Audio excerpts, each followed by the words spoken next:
हमें जब हम बिहार से हम जाते हैं तो व्यक्ति हमसे पूछते हैं कि आप किस संप्रदाय से हैं। तो आप समझा दीजिए अपने किस संप्रदाय देखो क्या जो होता है। बात करते हैं संप्रदाय, तो संप्रदाय जो है, जो वर्तमान में जितने भी संप्रदाय हैं वो मानव निर्मित हैं। उनका वास्तविकता से कोई लेना देना नहीं है। वो मनुष्य ने अपनी सुविधा के अनुसार जिसको जो अच्छा लगा वो बना दिया, और उन्हीं को अधिकांश कुछ करोड़ या कुछ लाख व्यक्ति फॉलो कर रहे हैं। तो हम संप्रदाय से क्या, हम सनातन से, हम शाश्वत से हैं, है ना, हम भक्त हैं।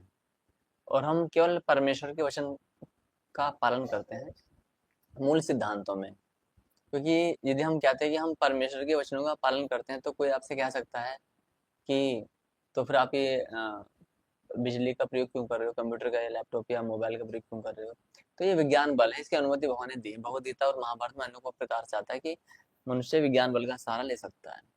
रथ चलते थे पहले, तो वो भी एक विज्ञान का बल है। धनुष बाण है, ये भी एक विज्ञान की शक्ति है ना, ये भी तो विज्ञान है ना, ये साइंस है। तो इसलिए यदि कोई कहता है कि कुतर्क करता है कि आप इन सब संसाधनों का प्रयोग क्यों करते हैं, क्योंकि विज्ञान के बल की अनुमति भगवान ने दी है इनका प्रयोग करने की। तो हम संप्रदाय से, हमारा कौन सा है, प्रमाणिक जो है परमेश्वर वचन, है ना। तो इस कालांतर में कोई भी संप्रदाय प्रमाणिक नहीं है, सब खंडित है। तो ये जो व्यक्ति है ये संप्रदाय उनको मतलब किस तरीके से डिफाइन करते हैं, क्या सोचते हैं संप्रदाय क्या है। संप्रदाय का अर्थ होता है सक्सेशन, जो होते हैं ना हमारे गुरु शिष्य परंपरा एवं परंपरा प्राप्त विदम राजऋषि विदु विदु, जो भगवान कृष्ण ने बताया है चौथे अध्याय में, एवं परंपरा प्राप्त में, कि ये जो ज्ञान है परंपरा से प्राप्त होता है। जैसे कि एक, आप इमेजिन करो कि एक आ है, एक का बना हुआ है, एक आकृति का है। आप किसी चाइनीज व्यक्ति को से बताओगे कि ये का है, नहीं ये क्या है, वो नहीं समझ पाएगा, क्योंकि उसको आकृति तो दिख रही है, लेकिन इस आकृति को क्या कहेंगे उसे ये नहीं पता। तो जब उसे यही नहीं पता कि का है, उसके सामने पूरा पूरा पुस्तक रख दो हिंदी या संस्कृति, वो नहीं जान पाएगा कि क्या लिखा हुआ है। वैसे ही तुम भी चाइनीज भाषा में कोई पुस्तक लिखी हुई है, भले ही वो ज्ञान क्यों ना अनमोल क्यों ना हो, लेकिन वो उस भाषा में तो आपको अक्षर ज्ञान नहीं है, तो आप नहीं जान पाओगे कि क्या लिखा हुआ है। तो ये अक्षर ज्ञान केवल कोई मनुष्य ही दे सकता है। क्या दे सकता है, जैसे का कबूतर है, तो आपको कोई बताए का बोलते हैं, तो ये गुरु परंपरा से आता है, आपको नहीं पता। आप पुस्तक लेकर के आ जाइएगा, आपको वो पुस्तक ज्ञान नहीं देने की, आपको किसी मनुष्य की आवश्यकता पड़ेगी। तो ये जो सारा ज्ञान है, आध्यात्मिक ज्ञान, ये गुरु परंपरा से मिलता है। लेकिन कलयुग में भगवान ने देखा कि मनुष्य की बुद्धि कम है, और आयु भी कम है, समझ भी कम है, और स्मरण शक्ति भी कम है। तो भगवान ने क्या कहा, वेद व्यास जी को ये आदेश दिया कि इस ज्ञान को लिख दीजिएगा। तो गुरु कौन है, जो हमें अक्षर ज्ञान दे रहे, वो हमारे गुरु हुए। जैसे आपने पहली क्लास में अक्षर ज्ञान लिया हुआ, का खा गा गा चा छा जा पढ़ा था, अब ये ज्ञान ले लिया। इसके बाद में जो आपकी और भी शिक्षाएं हुई हैं, तो उन शिक्षाओं के आधार पर जो भी आप पढ़ रहे हो सब क्या है, गुरु के दिए हुए ज्ञान के आधार पर पढ़ रहे हैं। लेकिन वर्तमान में इसको बाधित कर दिया गया, बंधन में डाल दिया कि नहीं, तुमको इस गुरु परंपरा से जुड़ना है। गुरु परंपरा का प्रमाणीकरण कैसे माना जाता है, मैंने कहा कि जल ला दो, या अपने बच्चों को उबालकर पानी पिलाना चाहिए, है ना? अपने बच्चों को उबालकर पानी, इसके दो अर्थ निकलते हैं। तो यहाँ पर गुरु परंपरा की आवश्यकता पड़ती है। अपने बच्चों को उबालकर पानी पिलाना चाहिए, या अपने बच्चों को उबालकर पानी पिलाना चाहिए, ये भी हो सकता है। ऐसे जल ला दो, तो जल ला दो, हम जल्लाद नहीं कह रहे, जो जो मतलब जो क्रूर कर्म करने वाले जल्लाद होता है, उसको जल्लाद हम क्या, जल ला दो। तो इसी भाव को बताने के लिए गुरु परंपरा की आवश्यकता पड़ती है कि इस शब्द का वास्तविक अर्थ क्या है। किंतु वर्तमान में कोई भी गुरु परंपरा पूर्ण रूप से उपलब्ध नहीं है। तो इसका समाधान क्या निकाला जाए, कि हम परमेश्वर के वचन जो है उनको पढ़ें, और उनका जो अर्थ है वो किसी व्यक्ति से हम पूछ सकते हैं, और जो व्यक्ति वो अर्थ बताएगा वो अर्थ अकाट्य होना चाहिए पूरे जगत में, तब तो ठीक। लेकिन यदि वही अर्थ किसी अन्य साधु संत के द्वारा कट जाता है, तब समस्या हो जाएगी, और इसी समस्या के कारण से आज साधु संतों में युद्ध हो रहा है। तो व्यक्ति यदि हमसे पूछे कि आप किस संप्रदाय से हैं तो हम शाश्वत से है। बोले इसके आचार्य कौन है, तो आचार्य में तो गुरु का ही नाम आएगा, लेकिन इसके संस्थापक कौन है, बोले परमपिता परमेश्वर। कौन है इसके संस्थापक, इसलिए परमेश्वर की वाणियां उपलब्ध होती है। जी आप कोई कुछ किसी कर सकता हूँ सर?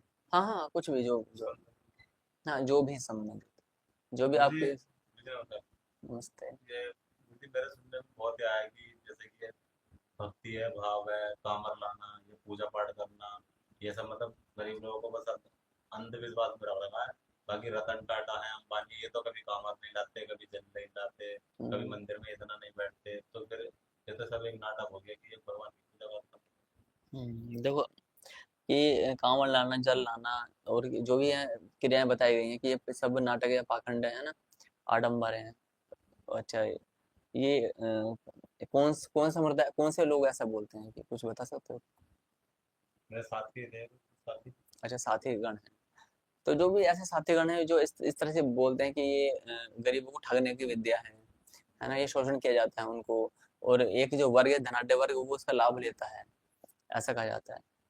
तो ये अशास्त्रीय बातें हैं, क्योंकि जो व्यक्ति निर्धन है ना, आप किसी निर्धन व्यक्ति है या धनवान, बुद्धि मुख्यतः ये नहीं है। धनवान व्यक्ति है तो उसने कुछ ना कुछ प्रारब्ध उसका ऐसा रहा है, ये बात तो सत्य है ना। कोई ना कोई उसका प्रारब्ध ऐसा रहा है कि उसको ना चाहते हुए धनवान बन गया, उसने कुछ किया नहीं कि वो धनवान बन गया। और जो बहुत सारे बुद्धिमान ऐसे हैं जो निर्धन परिवार में है और वो अंत तक निर्धन ही रह जाते हैं, बहुत बुद्धिमान है वो, उस धनवान को अरबपति है, उस अरबपति के सामने से खड़ा करो। लेकिन इस संसार में कोई भी वस्तु बिना कर्म के नहीं मिलती है, सामान्य शब्दों में कहते हो बिना मूल्य के नहीं मिलती है। उस व्यक्ति ने, जो धनवान है आज, उस व्यक्ति ने वो पहले कर्म किए होंगे, और वो कर्म क्या होते हैं, केवल वही है धर्म। उसने वो कांवड़ है या कोई कोई ना कोई पुण्य कर्म किया होगा, उसके फल स्वरूप ही वो आज इस जन्म में क्या बना है, वो धनवान के यहाँ जन्म लिया है। यदि आप सोचें कि मैं परिश्रम करके धनवान बन जाऊंगा, तो ऐसे परिश्रम करने वाले धनवानों का आंकड़ा बहुत कम है। आप खुद स्वयं देखो, हमारी कक्षा में, एक कक्षा में मान 60-70 बच्चे पढ़ रहे हैं, और वो सब बहुत अच्छे अच्छे अंक लाते हैं, लेकिन सारे तो वो नहीं व्यापारी बन जाते हैं, कुछ सारे तो उनके अच्छे मतलब काम धाम नहीं चल पाता है। तो उसमें समस्या क्या होती है, उनका प्रारब्ध उन्हें रोक देता है, कितने परिश्रम कर लो वो समस्या में आ ही जाएंगे, है ना। तो जो वहां पर बताया जा रहा है, वो क्या है, कुंठित भाव से बताया जा रहा है, वो किसी एक वर्ग समुदाय से वो चिढ़े हुए व्यक्ति होते हैं, जो ऐसे अनर्गल प्रलाप करते हैं। रतन टाटा की बात करें, या फिर रतन टाटा की बात करें, तो इन्होंने, इनका अधिकांश जो धनराशि चैरिटी में जाती थी। आप अध्ययन करोगे तो जानकारी मिलेगी। अनिल अंबानी का आपने नाम लिया, उनका भी बहुत सारी चीजें हैं जो धार्मिक कृत्यों में जाते हैं, वो स्वयं भी धार्मिक परिवार है वो। क्योंकि अब मैंने उनसे ये बोला था ना कि इनके पिछले जन्म के मतलब वो उनके पिछले जन्म के कर्म अच्छे होंगे, इसलिए उन्होंने धनी परिवार में लिया। अगर अगर पिछले जन्म कुछ नहीं होता, सब ऐसे ही तो अंधविश्वास वहां पर ये कहना पड़ेगा, आपको कैसे पता है पिछले जन्म नहीं होता है ना, वहां पर ये प्रश्न उठेगा। अब वो बोलेंगे कि हमने देखा नहीं, तो देखा तो हमने अपने माता को भी नहीं देखा, माता को सुन के माना है, हुँ? पिता को भी सुन के माना है। ऐसे आपके पास बुद्धि है, मैं बोलूँ मैं देख के मानता हूँ, तो बुद्धि को दिखाओ, और बुद्धि नहीं दिखा पाए तो तुम बुद्धि मूर्ख व्यक्ति हो फिर। तो ऐसे तो बहुत सारे, बुखार चढ़ गया, हम बोले दिखाओ कहाँ चढ़ गया बुखार, है ना। दर्द मापने का कोई यंत्र नहीं बना, दुख हो रहा ना, ये बहुत सारे पेशेंट होते हैं, बोले कुछ नहीं है इसको, डॉक्टर बोलता कुछ नहीं है, वो पेशेंट कहता है मुझे दर्द है, दुख हो रहा है यहाँ पर, बोले कुछ नहीं, सब ठीक है, लेकिन उसकी पीड़ा तो हो रही है ना, उसको उसको वही सहन कर रहा होता है। तो ऐसे ही कि आप बोलते हो मैं बहुत खुश हूँ, तो खुशी दिख कहाँ रही है? ऐसे नहीं हंस के खुशी व्यक्त की जाती है, कई बार तुम गंभीर हो, लेकिन मन बड़ा शांत, आनंद आ रहा है, कहाँ से आ रहा दिखाओ जरा। तो इसलिए हम ये नहीं कह सकते कि ये स्वर्ग नरक कुछ नहीं है, इन सबका प्रत्यक्ष प्रमाण है। स्वर्ग नरक नहीं है तो एक व्यक्ति धनवान जो होता है, एक धनवान परिवार में क्यों जन्म लेता है, और एक व्यक्ति निर्धन में क्यों जन्म लेता है। एक व्यक्ति बहुत परिश्रम करने पर भी कुछ नहीं पा सकता, बुद्धिमान भी है, सारे सर्वगुण संपन्न है, फिर भी कुछ नहीं अचीव कर पाता, और एक व्यक्ति क्या गुणहीन है और कोई इसको विशेष योग्यता नहीं है, लेकिन फिर भी वो अरबपति अरबपति खरबपति बन जाता है। होता है ना ये, इसका कारण क्या, ये विचार करने वाली बात है। मुझे, और मैंने बहुत से मतलब अभी मैं ड्यूटी पर था तो वहाँ पर मतलब कुछ पैम्पलेट्स बढ़ रहे थे, तो वहाँ पर ये हो रहा कि हमारी ये संस्था है ब्रह्म कुमारी, कुछ ऐसी थी। तो वहाँ ये बोलते कि भगवान का अवतार हो चुका है, आप हमारी क्लासेस लीजिए, मोटिवेशन है, ये सब है। तो क्या भगवान का अवतार हो चुका है क्या इसका लिए? देखो भगवान, ये जो बातें हैं कि ब्रह्म कुमारी माननीय और वंदनीय बाबा लेखराज जी, उन्होंने बहुत अच्छा कार्य किया कि एक माता बहनों की एक संस्था बहुत अच्छी बनाई माउंट आबू में। तो अच्छी बात है, लेकिन भगवान का अवतार हो चुका है ये भ्रम मात्र है। अच्छा, भगवान का अवतार अवतार तो फिर ऐसे तो अनेक अवतार हर पल होते रहते हैं भगवान के, कहाँ किस अंश अवतार या कितने अवतार हो रहे हैं इसे कोई नहीं जानता, लेकिन जो मूल अवतार है जैसे हम बोलते हैं कल की भगवान, तो उनका तो भी कोई गणितीय स्थिति पर देखा जाए तो उनका कोई औचित्य नहीं होता है। तो यदि हम एक ऐसे अवतार होते हैं, मान लेते हैं कि आपकी रक्षा, कोई व्यक्ति कहीं जा रहा है, अब जैसे बाढ़ आ रही है, त्रासदी आ रही है, आपदा आ रही है, इस आपदा में किसी के प्राण बच गए अचानक से, तो क्या बोले, अरे भगवान के बस कुछ आए थे भाई, भगवान का एक अवतार आया था उसने मुझे बचा लिया, सब मर गए लेकिन मैं बच गया, तो वो ये बोलेगा ना कि भाई भगवान की कृपा थी, कुछ ऐसा घटित हुआ कि वहां पर भगवान थे। तो वो एक भाव है, और भगवान होते भी ऐसा नहीं, भगवान आते हैं, लेकिन जो मूल अवतार है वो अवतार कैसा है, वो अभी उसका समय है, कल का अवतार अभी नहीं आएगा, उसके अभी लाखों समय है, लाखों वर्षों का समय है।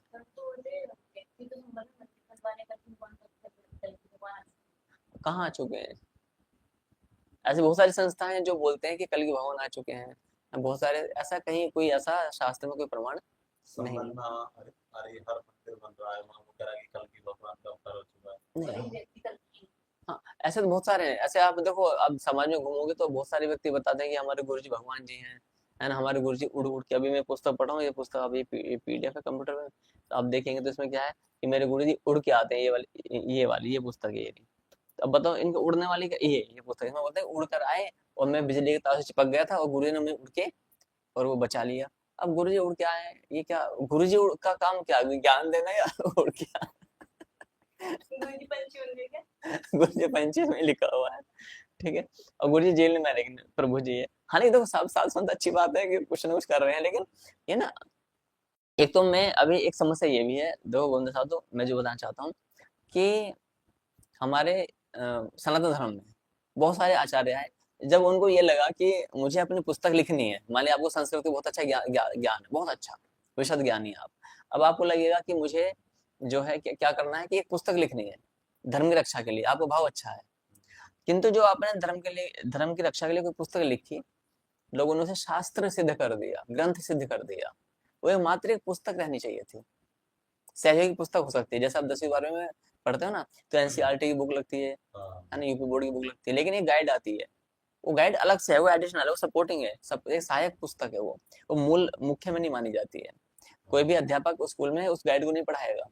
क्वेश्चन बैंक आते, चित्रा का विद्या का आता है ना क्वेश्चन बैंक, पढ़े होंगे आप, नहीं पढ़े होंगे ना, तो इन क्वेश्चन बैंक को कोई अध्यापक नहीं पढ़ाता है, वो मूल पुस्तक को पढ़ाएगा। तो वही प्रक्रिया है, तो न जाने अभी मैं वही पढ़ रहा था कि मुझे भगवान ने प्रेरणा दी अंदर से, और मैंने फिर एक पुस्तक लिख दी और व्यक्तियों ने मान लिया। हाँ, ये होता है अभी। वो पढ़ी थी ना रामायण, उसके बाद हाँ, अब बताओ ये ऐसे बहुत सारी चीजें, तो स्वप्न में भगवान आए और उन्हें प्रेरणा दी। अच्छा, वेद व्यास जी को स्वप्न में क्यों नहीं आए, उनको क्यों भगवान, इतना विपुल हम सनातन धर्म में इतने शास्त्र हैं, इतने पुराण, इतने सारे वेद, इतने उपनिषद हैं, और उसमें इतिहास भी है, रामायण भी और महाभारत, इतने सारे हैं, सबसे अधिक जो शास्त्र हैं वो सनातन धर्म में, और आदि और अंत से रहित है सनातन धर्म, फिर भी वो सिकुड़ता जा रहा है, सिमटता जा रहा है, सभी दुखी, सभी चिंतित। कारण जानते हो क्या है, इनका कारण है कि जो हमारे आचार्यों ने जो मिलावट किया ना, कि मेरे सपने में आए इसलिए मैंने पुस्तक लिख दी, और उस पुस्तक को उनके जो अनुयायी वो फॉलो करते हैं। इस इतने सारे शास्त्र पढ़ लिए क्या आपने, नहीं पढ़े, हाँ आप सपोर्टिंग पुस्तक लिख सकते हो, उसका शास्त्रीय ऐसा मत बोलो आप, सपोर्टिंग इसकी सहायक पुस्तिका आप इसे पढ़ लो, तो आपका जैसे मान लिया हम 90 दिन के ज्ञान है उसको लिख डालें, आपको इसका शास्त्रीय मान ले कि ये ऐसी पौराणिक शास्त्र ग्रंथ तो उचित नहीं है ना, वो एक पुस्तक मात्र है, गाइड है, वो क्वेश्चन बैंक मान सकते हैं। और कृष्ण जी को अलग अलग संप्रदाय में बांट दिया, कोई इस्कॉन है, कोई वो गुरु रामपाल, हाँ रामपाल जी हैं, इन्होंने अपने अपने अलग पुस्तक बताते हैं कि कृष्ण जी हैं, कृष्ण जी हैं। देखो इस्कॉन की जैसे आपने बात कही, तो हालांकि मैं फिर ये कहूंगा, ये जितनी भी संस्थाएं अपनी सामर्थ्य क्षमता अनुसार अति उत्तम, उन्होंने अद्भुत और अभूतपूर्व कार्य किया है, सेवाएं की हैं, अनेकों व्यक्तियों को इनके माध्यम से भक्त बने हैं, लेकिन फिर भी सनातन का जो हास है, जो हानि है, जो पतन है, ये चिंतन का विषय हो जाता है।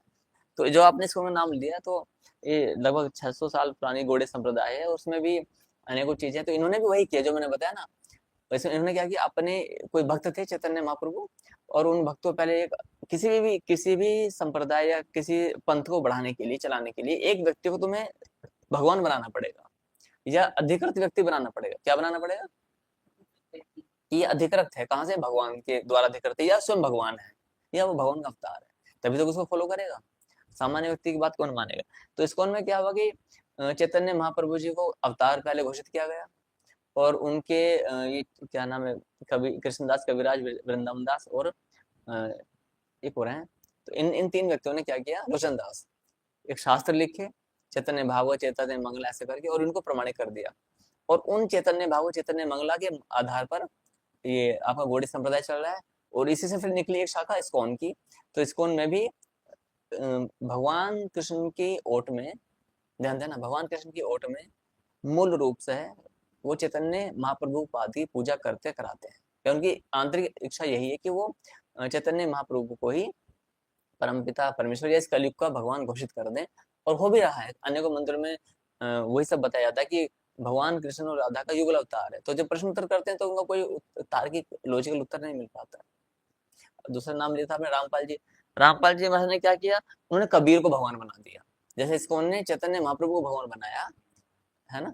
और ऐसे ही इन्होंने किसको, अच्छा, चैतन्य महाप्रभु को भगवान बनाया, और चैतन्य महाप्रभु के भगवान होने के प्रमाण गौड़ी संप्रदाय या इस्कॉन वो किससे देता है? वेदों से, 18 पुराणों से, रामायण से, महाभारत से, इनमें से देता है। देखो ये श्लोक ये लिखा हुआ है, ये श्लोक ये लिखा हुआ है, जबकि वस्तुतः ऐसा कुछ नहीं है ना। वो क्या अटकल लगा दी, क्या लगा दी? अटकल, कि जैसे अंधेरे में आपको रस्सी दिख जाए और वो सांप थी, और सांप की थी वो, इस प्रकार से। तो रामपाल महाराज ने क्या किया, जो अभी जेल के अंदर है ना, तो उन्होंने कबीर दास जी को, एक भक्त हुए थे, कबीरा कुत्ता राम का मोती मेरा नाम, कबीर दास जी को क्या किया, अनंत ब्रह्मांडों का मालिक बना दिया। और कृष्ण जी को क्या कर दिया, बोले कृष्ण जी तो एक महापुरुष थे, और वो जो है 21 ब्रह्मांड के मालिक थे, और काल ने आकर के उनसे गीता कहलवाई। तो इन्होंने भी वही काम किया जिसको उन्होंने किया। और अधिकांश जो भारतीय संप्रदाय, संस्थाएं, पंथ है, उनमें यही हाल हुआ है। जो उनके संप्रदाय पंथों के जो संस्थापक है ना, उनको भगवान सिद्ध किया गया। हाँ, भक्त तो, लेकिन आप किसी कबीर पंथी, और इसके भी कई सारे पंथ बने हुए हैं कबीर पंथ के, ये नहीं रामपाल जी। ये रामपाल जी इसलिए कि इनका प्रचार प्रसार अच्छे से हुआ इसलिए, लेकिन सच्चाई क्या है, कबीर पंथ को मानने वाली शाखाएं भी अलग अलग हैं। लेकिन जब तुम इनसे तर्क की गहराई में, तो तर्क करना भी आवश्यक है। हालांकि तर्क से भगवत प्राप्ति नहीं होती है, किंतु तर्क करना क्यों आवश्यक है, ताकि सत्य का पता चले। और तर्क किस पर हो, शास्त्रीय प्रमाणों पर आधारित होना चाहिए। शास्त्र में जो एक विशेषता है, यहाँ पर हम शास्त्र खोल करके ही तर्क करते हैं, और प्रमाणिक, परम प्रमाणिक, अकाट्य जो सिद्धांत है वो बताए जाते हैं। और यही कारण है सनातन घट रहा है। 1400 या 1500 साल पहले एक व्यक्ति सऊदी अरब में जन्म, उनके द्वारा जो बनाया गया एक पंथ है, वो 200 करोड़ व्यक्ति उसको अनुयायी बन चुके हैं। 2500 साल पहले एक व्यक्ति आए, है ना, तो उनके द्वारा जो बनाया गया एक धर्म है या पंथ कहें, जो भी कहें आपसे, है ना, तो वो क्या है, एक पंथ या कल्ट, वो क्या है, उसको 300 करोड़ व्यक्ति फॉलो करते हैं। और सनातन धर्म के कितने, बोले 150 करोड़, 150 करोड़ भी नहीं है मूलभूत। और उनमें से अधिकांश फॉलो जो करते हैं ना, वो हम ईसाई मुस्लिम की बात करते हैं, तो वो अच्छे से फॉलो करते हैं। उनका वेशभूषा, भाषा, भोजन, देखो जो भी है, जैसे भी उस उन्हीं सब चीजों पर चलते हैं। काल्पनिक जो भी चीजें गढ़ दी उन्होंने, चल रहा है वो सब चीजें। लेकिन सनातन में इतनी सारी चीजें होती है, तार्किक है, हर चीज लॉजिकल है, उसको सनातनी मानते क्यों नहीं है? क्यों? इन साधु संतों के कारण से। अब यहाँ पर गुरु को भगवान बनाने की संज्ञा दे दी, तो गुरु को जब भगवान बनाया जाता है ना, तो सब चीजें समाप्त हो जाती है। गुरु ने जो बोलते पत्थर ही लगी, ये तो होता है। शाश्वत में ऐसा है क्या?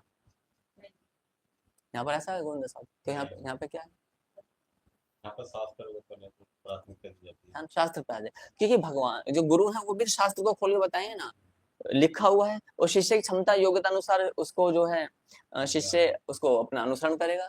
हो सकता है किसी शिष्य की इतनी क्षमता ना हो अनुसरण करने की, अपनी योग्यता क्षमता अनुसार। हमारे यहाँ जैसे हमने मुंडन कराया, हर एक को तो ऐसा नहीं करा पाएगा, ठीक है आप मत कराइएगा। हमने धोती पहनी तो कोई नहीं पहन सकता, कोई बात नहीं।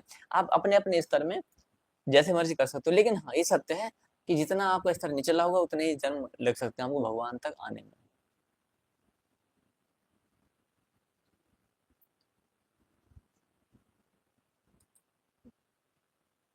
जैसे कि मुझे व्यक्तियों के अलग अलग तरीके से अलग अलग रहते हैं, माथे पे, आपका भी थोड़ा सा अलग होगा। और जैसे इस्कॉन वाले तो उनका तिलक अलग है, ऐसे जो रामभद्राचार्य जी उससे है उनका तिलक अलग लगता है। तो ये तिलक अलग अलग होने का क्या कारण है? अब इनसे जो इनका जो कारण हम ये माना जा सकता है कि जो वास्तविकता है, ये आपने भी नोटिस किया होगा। तिलक तिलकों को जब तुम इनसे पूछोगे आचार्यों से कि भैया आपके तिलक अलग क्यों है, तो ये अंत में ये बोलेंगे, जैसे कि रामभद्राचार्य महाराज की बात करें ना, है ना, तो रामभद्राचार्य महाराज जी से हम पूछोगे तो वो बोलेंगे जो हमारे संप्रदाय के जो आचार्य हुए थे आज से 400-500 साल पहले या 800 साल पहले, उन्होंने इस तिलक की एक परिकल्पना की है। शास्त्र में है 3-4 प्रकार के तिलक हैं, जैसे त्रिपुंड लगाते हैं। अब ऐसे ही जो इस्कॉन का है, तो इस्कॉन में जो प्रभुपाद जी थे उनके गुरुजी का तिलक अलग था, और उनके गुरुजी के गुरुजी का तिलक अलग था। जो इनका जो है कहाँ पर मुख्य केंद्र मायापुर, मायापुर में है, तो वहां पर जो तिलक की विधि विधान सब अलग है। कोई काले रंग का तिलक लगाते थे वो पहले कभी, तो उसको फिर परिवर्तन करते करते हमारा मतलब एक तरह से ब्रांड, हमारा ब्रांड है और ये हमारे ब्रांड की पहचान है। तो ये सब चीजें क्या है, अनुचित है, यही सनातन के ये विनाश का कारण बन चुके हैं। हाँ, अभी हर एक साधु संत क्या करते हैं, आपने देखा होगा 10-20 साल में कोई साधु संत बोलेंगे सब एक हो जाओ, एक कहाँ से हो जाएंगे? एक सिद्धांत है क्या? सिद्धांत एक नहीं, साधु संतों में मतभेद है। हमने इस साधु संत ने कुछ बोला, उसने कुछ और बोल दिया। तो तिलक अच्छा, आधा शाश्वत तिलक कैसा है? हमारे यहाँ तिलकों को प्राथमिकता दी जाती है जो भगवान ने कहा है, भगवान के अधिकृत आत्माओं ने कहा है, जैसे कि स्नान के पश्चात द्विज को गीला चंदन लगाना चाहिए ललाट पर, है ना। तो हमने क्या किया है, केवल जो भ्रकुटी के बाल हैं जिसे हम आईब्रो बोलते हैं, आईब्रो को छोड़ दिया गया है, बाकी जो ललाट का माथा आता है इस पर हम तिलक लगा रखा है। इतना ही किया, कुछ अधिक नहीं किया। तो आपकी इच्छा की आप उसे गोल करो, ऐसा पूरा भर दो, जो हिसाब की, है ना। त्रिपुंड लगा सकते हैं, भगवान शिव के जो भक्त हैं उनके लिए ऐसे त्रिपुंड का विधान वो शास्त्र में वर्णित है। ऊर्ध्व पुंडराकार तिलक लगा सकते हैं, क्या? हाँ, चंदन, हाँ, जो महाभारत में बताया गया। तो जो भी तिलक लगाए ना आप शास्त्र में पढ़ो। अब न जाने 14-15 से अधिक तो तिलक हम देख ही जाते हैं, लेकिन और भी संख्या इनकी होगी तिलकों की। तो ये वही है, प्रत्येक संप्रदाय की अपनी पुस्तक, प्रत्येक संप्रदाय के अपने नियम, प्रत्येक संप्रदाय का अपना अपने तिलक होता है। कारण क्या है, हमें अपना ब्रांड चमकाना है। ये ब्रांड अपना नहीं, हमें भगवान को चमकाना है, अपने इष्ट को चमकाना है। हमें राम को, शिव को, दुर्गा को, राधा रानी को और माँ लक्ष्मी को, हमें इनको चमकाना, निराकार को, हमें इनकी बात करें तो अच्छा होगा। और जो संस्थाएं हैं जैसे रूहानी मिशन है, तो ये सब लोग तो कोई भगवान ही नहीं है। यहाँ पर इतने फैन फॉलोइंग है, यहाँ बहुत लोग जाते हैं ना भगवान को मानने तैयार। इनको प्रसन्न किया जाए तो प्रसन्न के उत्तर भी नहीं है। देखो, निरंकारी की बात की आपने, निरंकारी तो वर्तमान में कौन गुरु हैं, क्या है उनका नाम? हरदेव सिंह थे। नहीं, वो तो अभी तो उनकी पुत्री है ना। और क्या नाम बताया दूसरा? रूहानी मिशन। रूहानी मिशन है। तो इनकी जो बात करते हैं, तो इनमें जो शास्त्र सम्मत तो भक्ति का कोई इसमें लेना देना नहीं है, क्योंकि ये बोलते हैं कि राम जो थे वो त्रेता के थे, है ना, और कृष्ण जो द्वापर के भगवान थे, तो जो वही भगवान अब हमारे गुरु के रूप में अवतरित हुए, ऐसा बोलते हैं, है ना। तो भगवान की एक परिभाषा है, भगवान की एक परिभाषा है, तो वो उस परिभाषा के अनुसार तो ये खरे नहीं उतरते हैं।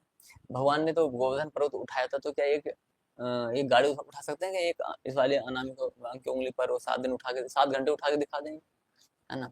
भगवान शिव ने हलाल विष पिया था, कुछ एक ऐसा करके दिखाते हैं, अपना विराट रूप दिखाया था, और वो भी चौड़े में दिखाया था ओपन एरिया में। तो ये भी ऐसे दिखाएं, कमरे के अंदर दिखाएंगे तो डिजिटल विज्ञान का बल लेकर तुम दिखा दो कुछ भी, ठीक है। तो इनकी फैन फॉलोइंग, तो फैन फॉलोइंग पर हमें कभी नहीं जाना चाहिए, क्योंकि फैन फॉलोइंग पर जाएंगे तो फिर मैं सीधा सीधा बोलूंगा फिर हमें ईसाइयों को सुनना। 300 करोड़ की पॉपुलेशन है उनकी, कितनी, और इस्लाम में कितनी, 200 करोड़ है। तो फैन फॉलोइंग नहीं होती है ये सब कि किसी साधु संत महात्मा की फैन फॉलोइंग है या उसका नाम अधिक हो गया। ट्रेंडिंग में जो लोग जाते हैं वो मूर्ख व्यक्ति होते हैं। ट्रेंडिंग में कूड़ा होता है ना, कूड़ा कचरा, देखा कचरा? हाँ, कचरा क्या होता है, कूड़ा। देखो, आपने कूड़े को हवा के दिशा में उड़ते हुए देखा होगा। तो जो कूड़ा करकट होता है, कूड़ा कचरा, उसने ट्रेंडिंग देखी कि अच्छा 10 वर्ष बाद अभी ये वाली ट्रेंडिंग आई, अब इसके हो गए, फिर 10 वर्ष बाद इसकी ट्रेंडिंग आई, तो कूड़ा कचरा है। लेकिन जो पत्थर है, पत्थर कभी हवा में नहीं उड़ता, है ना। पहाड़ कभी देखा पत्थर उड़ गया हवा में, ऐसा नहीं होता है। कोई गुरुजी को बता- हाँ हाँ, अब तो कुछ बता दें, गुरुजी आए हैं हमारे, उठ करके हमें बचाया है। अब उनकी देखो, अब भगवान तो आने से रहे, है ना। अब वो कबीरदास जी तो आए नहीं, लेकिन वो रामपाल जी महाराज जो है वो उड़ करके आए। उनकी पुस्तक में लिखा हो जो मैंने पढ़ा है। अच्छी बात है, उड़ कर आना चाहिए। तो मैं भी चाहता हूँ कि भाई पूरे समाज की रक्षा करें, और जो भारतीय सीमा है उसकी भी रक्षा करें, है ना। उड़ के आए और बचाएं अनेकों ऐसे। गुरुजी क्या आप भी उड़ सकते हैं? नहीं प्रभु, मैं कुछ नहीं उड़ सकता, मैं प्रभु का एक दास हूँ, और जो उनके वचन है उनका मैं पालन कर रहा हूँ, है ना। तो और वही मैं आदेश देता हूँ कि आप सबको क्या करना है, कि भगवान के जो वचन है ना, आप उनका पालन कीजिएगा। ध्यान देना, गुरु भी शास्त्र के अधीन है ना। तस्मा शास्त्रम प्रमाणम ते कार्य कार्य व्यवस्थित हो, तस्मा शास्त्रम प्रमाणम, इसलिए शास्त्र ही प्रमाण है। भगवान कृष्ण ने बताया है स्वयं। महादेव को आप पढ़ो, शंकर जी को महाभारत में पढ़ो आप, तो अलग अलग चीज निकल के आती है। शास्त्र में सारे सब कुछ दिया हुआ है। अभी क्या है कि किसी को थोड़ी समस्या हो जाए तो उसको वो लगेंगे कि हाँ मैं अब कहाँ जाना, तांत्रिकों के पास जाना है या फिर भक्तों के पास जाना है। तो गुरुजी समस्या तो ये भी है ना कि जो ज्यादा पूजा करता है उसी को दुख होता है, बाकी कोई नहीं करता, सब मौज में। देखो ऐसा, ये जो पूजा पद्धति है ना, कारण क्या है, पहले हम पूजा को समझना पड़ेगा। सनातन धर्म की जो प्रक्रिया है बड़ी वैज्ञानिक है। इसको कुछ ऐसे समझेंगे, जो ज्यादा पूजा करता है वो दुख पाता है, ये बात तो नहीं है। लेकिन हाँ, जो एक भाव उत्पन्न होता है, इसे समझना। एक बच्चा है, छोटा सा बच्चा 2 साल का, उसने बाहर मल मूत्र कर दिया, खेल रहा है। उसकी माँ अंदर कहीं क्या कर रही है, कार्य कर रही है, वो भोजन पका रही है, अन्य कुछ कार्य कर रही है। और जैसे ही उसने मल मूत्र किया, वो छप्पो को हट खिलखिला के हंसने लगा। पानी आया ना वो मूत्र वाला, छप छप छप कर रहा है, वो खुसकुरा है, ही हंस रहा है। छोटा सा बच्चा है, प्यारा सा बच्चा है। तो माँ क्या उसे देखने के लिए आई क्या? नहीं आई। माँ उसे देखने के लिए आई क्या? क्यों? खुश हो रहा है ना उसी मलमूत्र में।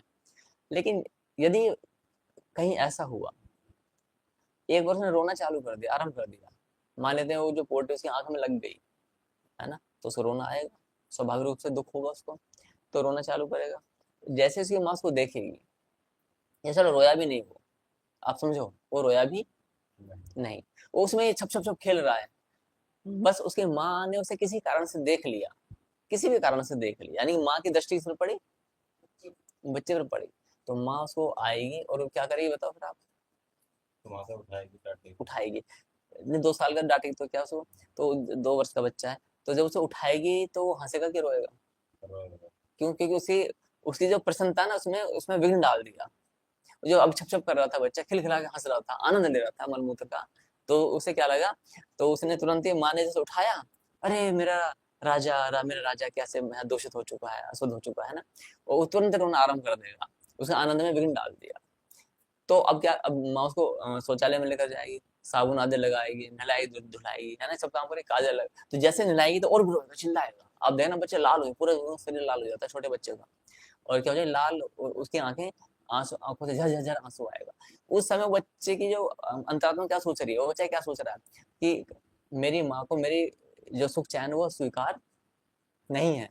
मैं अच्छा कैसा उस मल मूत्र का आनंद ले रहा था, खिला के हंस रहा था, लेकिन मेरी माँ आई और वो अपने उस माँ को माँ नहीं मानेगा, वो सोचेगा ये पूतना ताड़का कहाँ से आ गई, और इसने मेरी खुशी जो है, वो सुख जो आनंद है वो भंग कर दिया, है ना। और अभी तो आगे भी होना कुछ बाकी है। क्या होगा?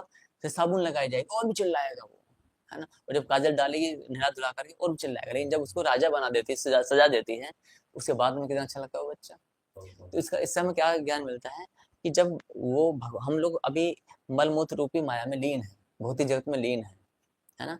अब इसको छोड़ भी तो नहीं सकते ना, क्योंकि यही हमारा अस्तित्व भी यही है, भौतिक जगत। तो लेकिन जब जब भगवान के किसी किसी पर दृष्टि पड़ जाती है, जैसे माँ की दृष्टि उस बच्चे पर पड़ी, तो भगवान क्या करता है, वहां से खींच के ले लेकर जाएंगे। और जब खींच के लेकर जाएंगे तो जिस सुख को हम सुख मान बैठे हैं, वो सुख सुख नहीं है, भौतिक सुख सुख नहीं होता, ये क्षणिक सुख है।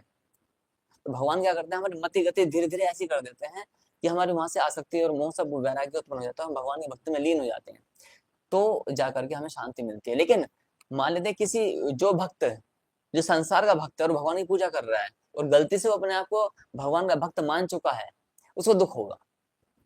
क्यों होगा? मान लेते कोई बच्चा है, कोई मलमूत्र ही चाहता है, वो चाहता है मेरे पास पूरा टब भर के मलमूत्र और जाए, मैं खूब खेलूंगा इसमें, है ना। तो उस बच्चे से मलमूत्र से उसे हटाया जाएगा, तो निस्संदेह वो दुखी हो जाएगा कि मुझे क्यों हटाया जा रहा है, मुझे और मलमूत्र क्यों नहीं मिल रहा खेलने के लिए। तो इस संसार में सुख नहीं है कहीं पर भी। ये सब आप 30 दिन नौकरी करते हो ना, 30 दिन आपको अनुशासन में रहना पड़ता है कि नहीं रहना पड़ता है ना? तो आप भी अपने अच्छा कितने दिन आपका मन करता है मैं ड्यूटी पर जाऊं? एक दिन में एक दिन नहीं करता ना, तो बड़े बड़े सैलरी आते हैं, लेकिन तुम क्या करते हो, सुबह उठते हो है ना, सेविंग तो बनानी पड़ती होगी है ना, अपनी वर्दी पहनी और फिर राइफल आदि सब कुछ लिया और फिर चल दिए, कर दिए, ये सब काम करने पड़ते हैं। आप ये सोचो कि जब आपका मन नहीं करता, तो अधिकांश भी ऐसे हैं कि जिनका मन नहीं करता, लेकिन क्यों चाहते हो, 30 दिन बाद क्या आएगी, सैलरी आएगी। क्यों सैलरी क्यों आई है? तुमने जो कष्ट झेला है 29 दिन, उसके बदले में वो पैसा मिल रहा है ना, उस पैसे में सुख नहीं है। आपके 29 दिन के जो एक अनुशासन है या फिर जो कष्ट है, उस कष्ट के बदले में वो मिल रहा है, तो सुख कहाँ पर है संसार में? कहीं पर भी सुख नहीं है। दूसरे उदाहरण से ऐसे समझेंगे, एक कुत्ता है, 10 साल पुरानी हड्डी उसको मिल गई है रास्ते में पड़ी हुई कहीं किसी जीव की, उसको चबा रहा है। अब 10 साल पुरानी हड्डी में कुछ होगा क्या? हाँ, कौन सा 10 साल पुरानी जो हड्डी है उसको कुछ होगा क्या? कुछ नहीं होगा ना। कुत्ता से चबाया जा रहा है, उसमें खून निकला, कुत्ते को बड़ा आनंद आया। खून कहाँ से आया? मसूड़ों से खून निकला। किसके आया? कुत्ते की मसूड़े से खून निकला, और उसको क्या लग रहा है कि इस हड्डी में से खून निकल रहा है, उसको और चबा रहा है, लेकिन वास्तव में उस हड्डी में सुख नहीं था, उसका अपना ही जो रक्त है ना, उसी को सुख मान बैठा। आप समझ रहे हो? इस भौतिक जगत में ऐसे यही तो सब कुछ। तो इसलिए जब हम कहते हैं भगवान की भक्ति पूजा कर रहे हैं, तो भक्ति पूजा करने में दुख नहीं मिलता है। दुख होता है तो सुदामा जी तो बड़े दुखी थे, है ना। हमको लगता है सुदामा जी दुखी थे, मेरा भाई दुखी थे, लेकिन उनको दुख नहीं था, क्योंकि वो अपने परम आनंद में लीन थे। आप में से कुछ मुझे भी ऐसा कहते हैं, गुरु जी आप ऐसे में रहते हैं, इस तरह से जीवन यापन करते हैं, है ना, तो आपको बहुत दुख है। कुछ कह सकते हैं अरे भाई कैसे, नहीं, मुझे कोई दुख नहीं है। मेरे पास जो परम धन है वो है, भिखारी पूरा संसार है, है ना। मैं तो चाहता हूँ कि इस संसार को परम तत्व, जो इस ब्रह्मांड का सबसे अनमोल जो तत्व है वो दूं, लेकिन वो क्या है, केवल परमपिता परमेश्वर की भक्ति करके और हम भगवान के प्रिय तरह बन जाए। ना हमें मोक्ष की कामना, ना हम शरीर जैसा अरिष्टि सामीप्य सालोक्य कुछ नहीं चाहते। हमें सहचर्य भाव, किंकरी भाव, गोपी भाव, दास्य भाव कुछ नहीं चाहिए। हे प्रभु, हम तुम्हारी आज्ञा का पालन करते हैं, बस यही सब कुछ चाहिए। कुछ सतलोक भी नहीं चाहिए, कोई भी लोग नहीं चाहिए, हम कुछ भी नहीं चाहिए, हमें ना मान, ना पद, ना प्रतिष्ठा, हमें कुछ भी नहीं चाहिए। हमें क्या चाहिए? केवल हाँ, प्रिय तरह चाहिए। हम यही करना चाहते हैं। क्या चाहिए? केवल प्रिय तरह, और कुछ नहीं। हम भगवान की भक्ति करके कौन से लोग में जाएंगे? देखो, भगवान की भक्ति करके हम कौन से लोग में जाएंगे?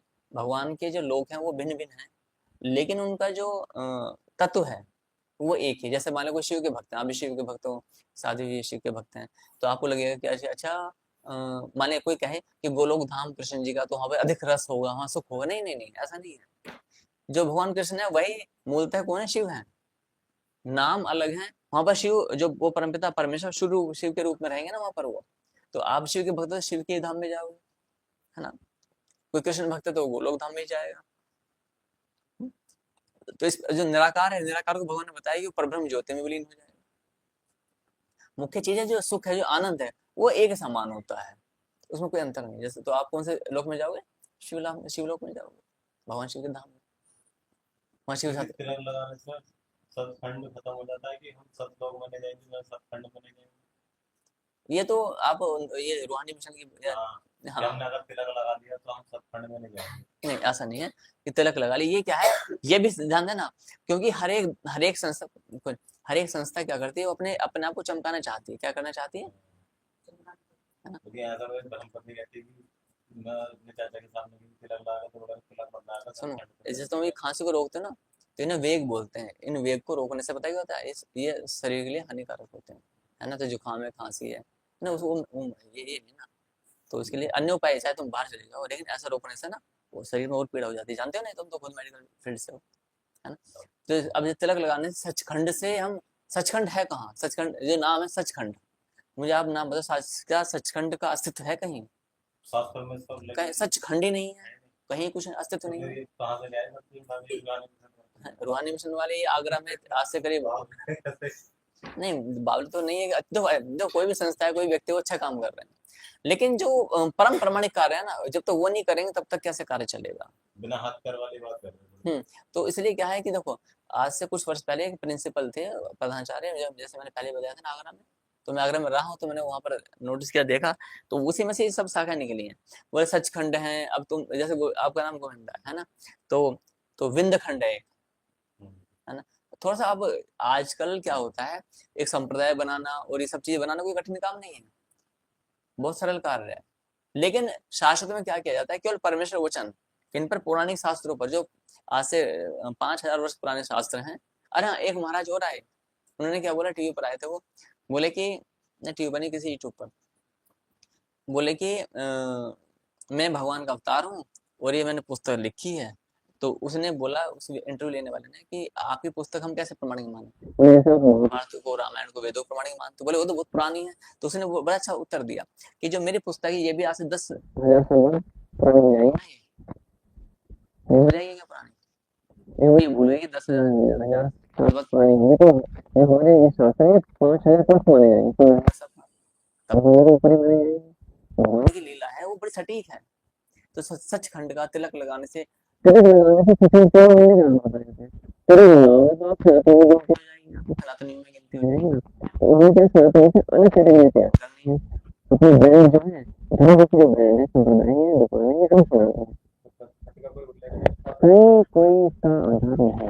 सचखंड शब्द ही नहीं है, सच शब्द नहीं है हमारे सनातन शास्त्र, सच शब्द ही नहीं, असत नहीं, सत्य है, वास्तविक है, सत्य है और वास्तविक है।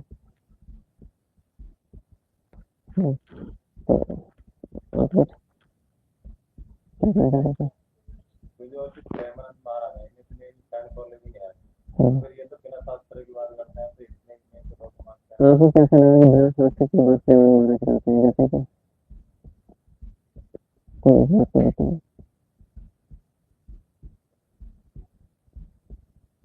आप अभी फैमिली के कि बस अपना कर्म करते रहो, अच्छा कर्म करते रहो, सब सभी मनुष्य एक है, सभी धर्म एक है। उस टाइम बता दी कि मैंने इनके शास्त्र नहीं पढ़े। नहीं, शास्त्र पढ़े, शास्त्र नहीं पढ़े, कुरान में पाक में पढ़ा, बाइबल, सभी धर्म समान है, बस अच्छे कर्म करते देखो अपने शास्त्र के, मैंने जैसे पहले बताया, अपनी सामर्थ्य शक्ति अनुसार अच्छा कार्य करें, कोई प्रशंसा नहीं है, किंतु जैसे आपने बताया कि सभी धर्म समान है, तो शास्त्र क्या कहते हैं, शास्त्र ये कहते हैं सभी धर्म समान है, सभी धर्म तो है ही है, सभी धर्म का अर्थ क्या है, धर्म एक है ना, सनातन। अब वो बात अलग है, माता का धर्म, पिता का धर्म, कुटुंब धर्म, क्षत्रिय धर्म, ब्राह्मण धर्म, ये सब ये राज्य धर्म ये सनातन की डिवीजन है। लेकिन जिनको महाराज जी ने कहा कि भाई सभी धर्म एक है, तो इसका अर्थ है कि अल्प ज्ञान क्या है, अल्प ज्ञान, क्योंकि सभी धर्म क्या समान हो जाए, पुराने पाक में जो लिखा हुआ है वो सनातन के विरुद्ध है, वो सनातन के क्या है, विरुद्ध है। हमारे यहाँ चौपाइयों को, 4 पैर वाले जीवों को खाना, सनातन में कहीं इसका प्रावधान नहीं है, उसमें लिखा हुआ है ना। तो हमारे में तो ऐसा कोई प्रावधान नहीं है, उसमें लिखा हुआ है, और उसमें भगवान का नाम अल्लाह बताया गया है, तो समान कैसे अल्लाह नाम हुआ, नहीं है। तो इन्हीं सब भ्रांतियों से सनातन का नाश हो रखा है। सनातन का नाश कि हम अपनी जैसे आपने बना फैन फॉलोइंग, तो फैन फॉलोइंग बनाए रखने के लिए हम क्या करते हैं, एक खेल खेलते हैं, क्या खेलते हैं, तो वो भी मतलब मुस्लिम समुदाय, वो भी हमारी प्रशंसा करेगा, ईसाई को बोल, वो भी हमारी प्रशंसा करेगा, इस प्रशंसा के खेलने से बहुत खोखला हो चुका है ना। तो ये सब चीजें के लिए शासन के लिए, ये शासन के लिए खत्म हो गई, इसमें ज्ञान बस ऐसा होता है। निराकार की पूजा, मतलब निराकार और साकार दोनों ठीक है, लेकिन इनमें बैठक पूजा करते हैं। भगवत गीता में जो 12वां अध्याय आता है, उसमें भगवान ने बताया, क्या बताया कि निराकार की जो उपासना पद्धति है वो थोड़ी कठिन है। अच्छा, कठिन क्यों है, कैसे है निराकार, देखो कि आकार नहीं है, तो तुम किस विधि से आगे बचाएगा, मान तुम डूब रहे हो, अब निराकार तो बचा ही नहीं, अगर वो आगे तो बचा नहीं, तो साकार में आ गए, तो वो निराकार में इतने वचन हो जाते हैं कि आप साधारण रेचक पूरक कुंभक, हाँ रेचक पूरक कुंभक जो कर रहे हैं, उसमें अष्टांग योग की साधना हो जाती है, सांख्य योग के अंतर्गत हम आते हैं इसमें, और हम अपने प्राणों को आधार से लेकर कुंडली जागरण वाली प्रक्रियाएं होती हैं, बहुत सारी चीजें होती हैं, और बहुत जटिल प्रक्रिया है। एकांत में जहाँ पर शोर शराबा ना हो, ब्रह्मचर्य का पालन करते हुए एकांत में कमर, ये सब छठे अध्याय में लिखा हुआ, ध्यान में स्थिति लिखी है, तो वहाँ पर इसकी प्रक्रिया जटिल बनाई गई है और इसमें केवल आपका अपना परिश्रम ही साथ देगा, अन्य और कुछ नहीं। साकार उपासना में क्या है, हे प्रभु मैं डूब रहा हूँ, तो अब आप साकार को मानते हो, साकार तो प्रभु न जाने किस रूप में आ जाए, है ना। ये भी पक्का नहीं पता जो मगरमच्छ जो तैरा वही आपकी सहायता करने के लिए आ जाए, और आप मगरमच्छ की पीठ पर बैठ करके ही, जो एक हिंसक है जीव, उसी पीठ पर बैठ करके आपका बेड़ा पार हो जाए। हो सकता है कि नहीं हो सकता। तो इसमें साकार की जो उपासना है वो सरल है, सुविधाजनक है, भाव प्रधान है, जैसा बोलते वास्तु वेशभूषा भाषा भेद भाव, इसमें ये लाभ हो जाता है। लेकिन हाँ, साधक की अपनी अपनी क्या है इच्छा है कि किसको वो रास्ते को चुनेगा।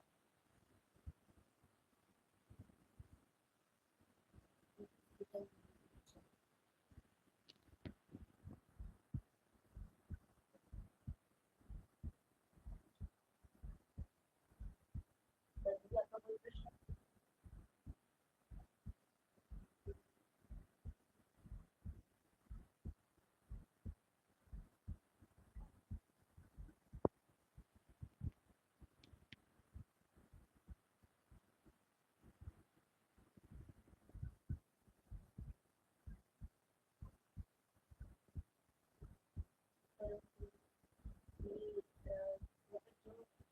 जैसे कि सर्वनाम की सुधाई सारे वाला करते थे, तो उन लोगों को उद्धार हो जाए जो राधा राधा जप रहे हैं।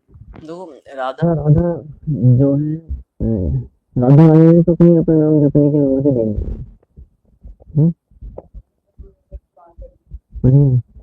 उसमें राधा रानी जो है वो भगवान श्री कृष्ण से ही प्रकट हुआ है। ये बात सत्य है कि कुछ लोग बोलते हैं राधा रानी का अस्तित्व है कि नहीं, अस्तित्व है, उसमें कोई शंका नहीं है, लेकिन राधा रानी ने अपनी पूजा की विधि नहीं बताई। तो फिर जो राधा राधा जप रहे हैं तो उनका भगवान की परम गति में भगवान को प्राप्त करना है थोड़ा,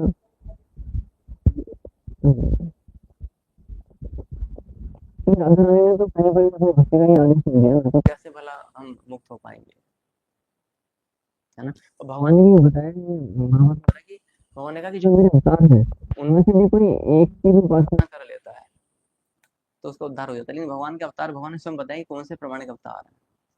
वैसे भगवान के अनंत है रूप, तो अनंत सबकी उपासना करेंगे, भगवान का रूप होता है शेर, कोई भगवान ने भगवद्गीता में अपने रूप बताया है ना। तो अब कोई शेर शेर शेर करे तो सिंह सिंह तो ऐसे कैसे उद्धार हो जाएगा।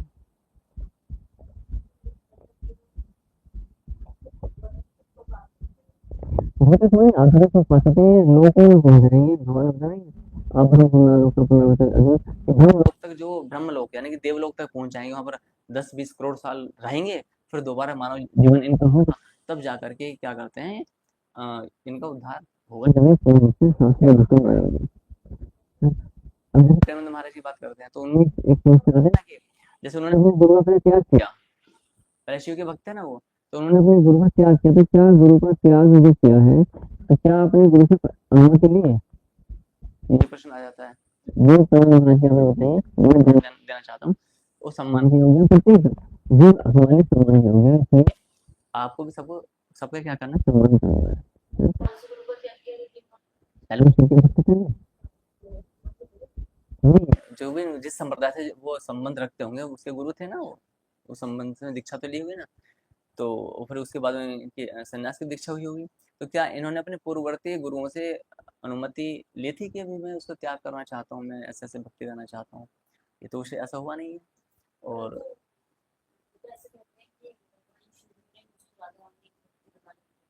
भगवान शिव आए थे क्या, वो तो वही वाली बात है जो हम बताते हैं कि स्वप्न की अवस्था में आगे प्रेरणा दे दी, वो सब हाँ, तो वो सब अमान्य है। दूसरी बात क्या है, और एक तो ये प्रश्न चिन्ह उठ जाता है,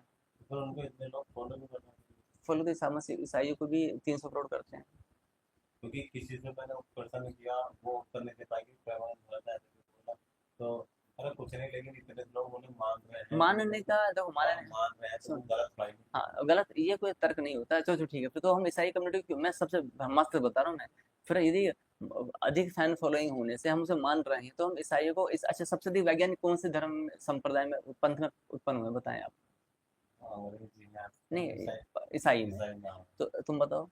सबसे अधिक तुम्हारी मेडिकल साइंस में, तुम डॉक्टर हो तो मेडिकल साइंस में जो सबसे अधिक रिसर्च की है किसने की है, किस पंथ में की है?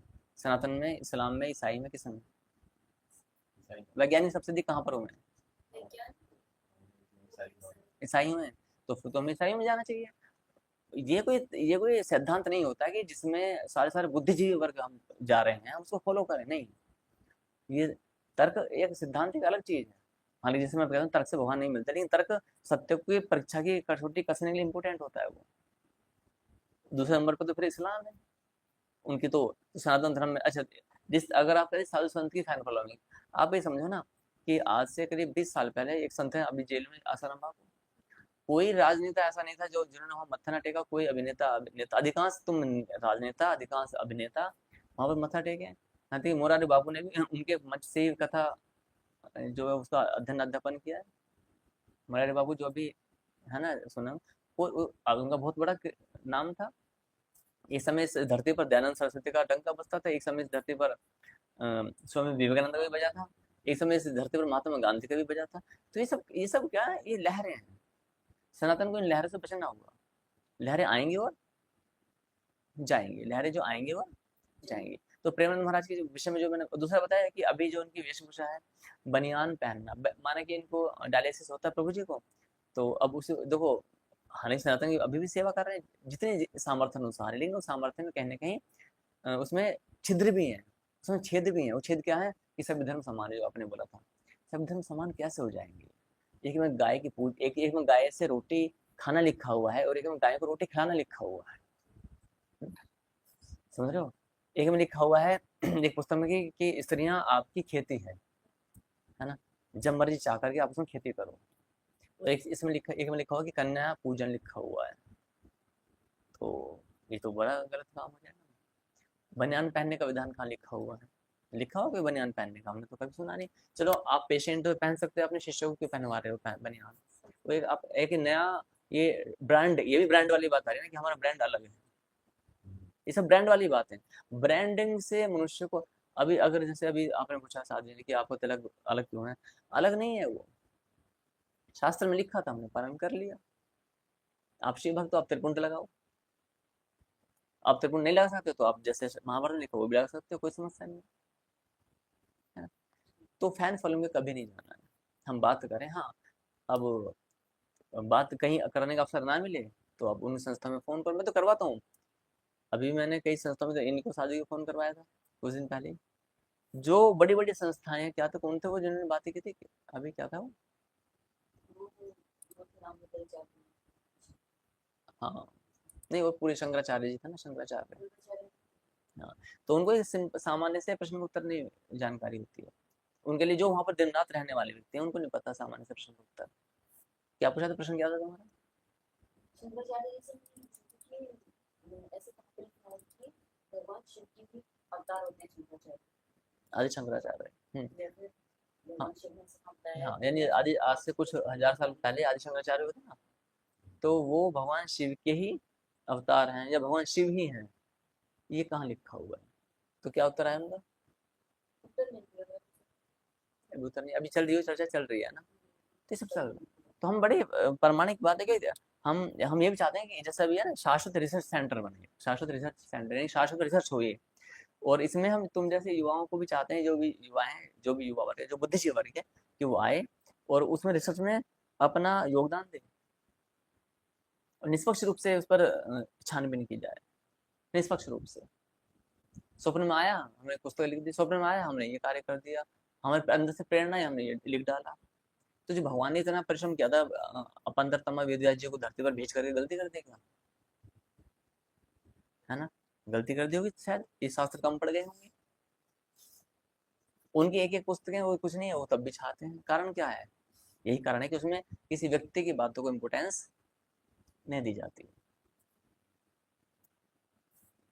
अच्छा, सनातन की देखो, अब कहते हैं जैसे मान ली किसी के कोई चमत्कार कहते हैं, बर्बरीक थे, बर्बरी खाटू श्याम, उनको भी भगवान नहीं माना गया। जो बुद्धिजीवी वर्ग है उन्हें भगवान नहीं मानता, क्या भगवान का भक्त मानता है ना। भीष्म पितामह तीर लगने के बाद भी जीवित थे, अपनी इच्छा से मृत्यु प्राप्त हुए, उनको भगवान नहीं माना गया, है ना।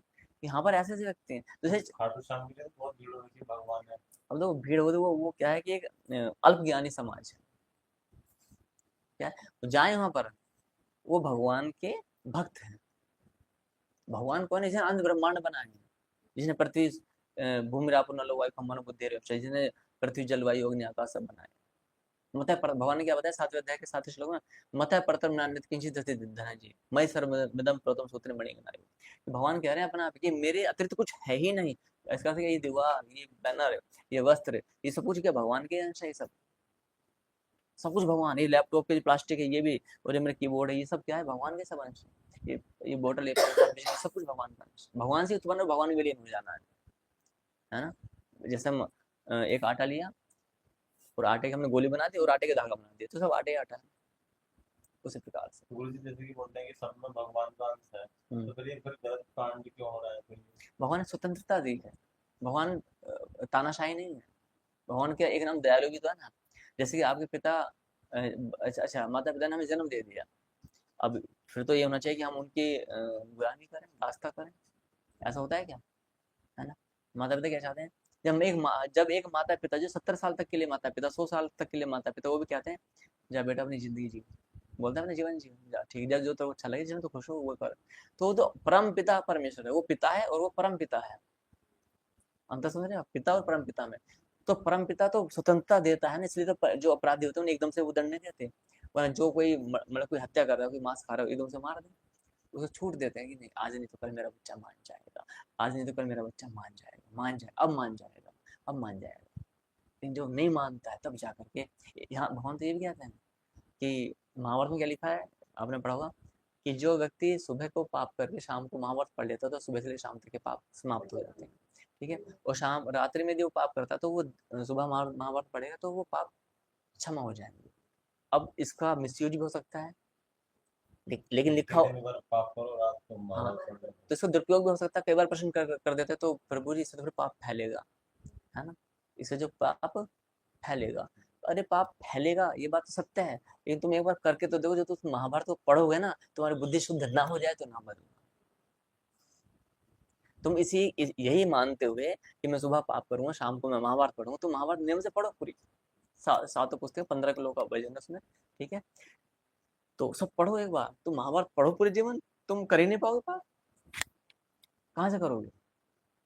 भगवान के जो वचन बुद्धि में जाएंगे, आंखों के माध्यम से जब तुम्हारी बुद्धि में उतरेंगे ना, सब कुछ छूट जाएगा। तो भगवान बड़े चतुर है।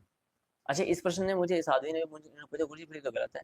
तो मैंने अपने वहां पर एक सफाई पेश करी कि नहीं, मैंने पूछा कल कहा था ना एक वक्तव्य में, कि मैंने कहा कि देखो ऐसा है कि भविष्य में पाप नहीं करने, इसलिए लिखा गया, लेकिन उसमें ऐसा कुछ नहीं लिखा हुआ, नहीं लिखा हुआ ना, उसमें लिखा हुआ है कि यदि जान करके भी तुम पाप कर रहे हो, सुबह से लेकर शाम तक पाप ही जान करके भी, और ये शाम को आपने महाभारत पढ़ ली तो सब पाप नष्ट। या तो देखो, या तो वो श्लोक हटा दे जाए, हम तो फिर निवेदन करने कितना प्रेस वालों से, आप ये अब ये बड़ी कांटे की बात कही जा रही है ना। बहुत संवेदनशील मुद्दा है ये। जब महाभारत में लिखा हुआ है पाप नष्ट हो जाएंगे तो हो जाएंगे, ठीक है। अब बोलेंगे कि यदि पाप नष्ट हो जाएंगे तो पुलिस पकड़े क्यों ले जा रही है, आप चोरी चकारी कर रहे हो, तो नष्ट हो जाना चाहिए था ना। ठीक है, अरे पुलिस के डिपार्टमेंट, किसका डिपार्टमेंट है? पुलिस का। अब नष्ट हो जाएंगे, कब हो जाएंगे ये नहीं बताया गया। जैसे कि आप यहाँ पे नौकरी करोगे, सुबह से लेकर शाम तक के पैसा को मिल जाएंगे, है ना, कब मिल जाएंगे ये तो नहीं बताया था। ध्यान देना गोविंद साधु, सुबह से शाम तक आपने चोरी चकारी की, आपने शाम को महाभारत का पाठ कर लिया, अच्छा एक पेज पढ़ा, एक ही पन्ना, 2 मिनट 5-10 मिनट पढ़ लोगे, अधिक से अधिक 10 मिनट, है ना। तो भगवान उसके अनुसार क्या होगा, आपकी चोरी का पाप भगवान माफ कर देंगे। कब करेंगे इसका खुलासा है क्या? नहीं, हो सकता है भगवान 10 साल बाद माफ करें, और तो पुलिस जन्म बाद करें, है ना। उससे जिम्मेदारी, उसको तरदे आपके ऊपर है।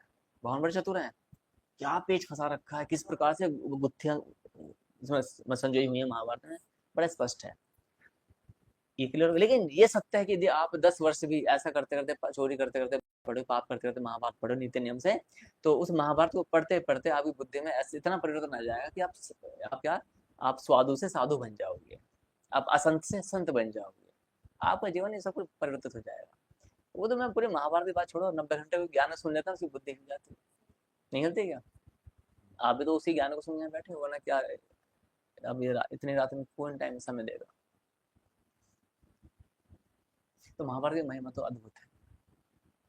और मैं ये निवेदन करूंगा कि महाभारत के जो आप भी अपने सातों खंड है ना अपने घर में लाओ, क्या करना, सातों खंड महाभारत के, हाँ, माने 3-4 हजार रुपये खर्च कर भी तो क्या समस्या है ना। हाँ, इसमें इतना ध्यान रखना, प्रत्येक खंड में संस्कृत श्लोक और हिंदी का अनुवाद होना चाहिए, इसका विशेष ध्यान रखना। मान लिया महाभारत खरीदना चाहते हो, उनसे पूछो भी एक एक हमें खोल के दिखा दो, इसमें संस्कृत श्लोक भी हो, जिससे वो हरिवंश पुराण उसमें ना, हरिवंश पुराण में क्या क्या कर देते हैं लोग, अनुवाद दे देते हैं, तो प्रमाणिक दृष्टिकोण पे वो अमान्य माना जाता है। संस्कृत के श्लोक होने चाहिए, ये अनिवार्य होना चाहिए।